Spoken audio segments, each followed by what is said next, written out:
విద్యా వ్యవస్థపై సీఎం రేవంత్ రెడ్డి కీలక వ్యాఖ్యలు చేశారు. రంగారెడ్డి జిల్లా ఇబ్రహీంపట్నంలో ఒక స్కూల్ ప్రారంభోత్సవంలో పాల్గొన్న సీఎం రేవంత్ రెడ్డి ఏటా 1,00,000 మంది ఇంజనీరింగ్ పాస్ అవుతున్నా ఉద్యోగాలు సాధించడం లేదన్నారు. సర్టిఫికెట్ ఉంటే సరిపోదు, అందుకు తగ్గ స్కిల్ కూడా ఉండాలన్నారు. నాణ్యత లేని విద్య కారణంగా జీవితాలు దెబ్బతింటున్నాయని చెప్పారు. అందుకే విద్యా వ్యవస్థలో వినూత్న మార్పులు రావాల్సిందన్నారు సీఎం రేవంత్ రెడ్డి. ఈ రోజుల్లో ప్రతి సంవత్సరం తెలంగాణ రాష్ట్ర ప్రభుత్వం తరఫున తెలంగాణ రాష్ట్రంలో 1,10,000 మంది ఇంజనీరింగ్ గ్రాడ్యుయేట్స్ పాస్ అవుతున్నారు. ఇక్కడ అందరూ చదువుకున్న వాళ్ళు, చదువులు చెప్పే వాళ్ళే ఉన్నారు.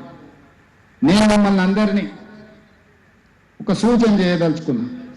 ప్రతి సంవత్సరం 1,10,000 మంది ఇంజనీరింగ్ గ్రాడ్యుయేట్స్ పాస్ అవుట్ అవుతున్నారు కదా, అందులో ఎంతమందికి వాళ్ళు తీసుకుంటున్న సర్టిఫికెట్ తగ్గ అవగాహన ఉన్నది, ఎంతమందికి ఆ సర్టిఫికెట్ తగ్గ ఉద్యోగం కానీ ఉపాధి కానీ దొరుకుతున్నదా?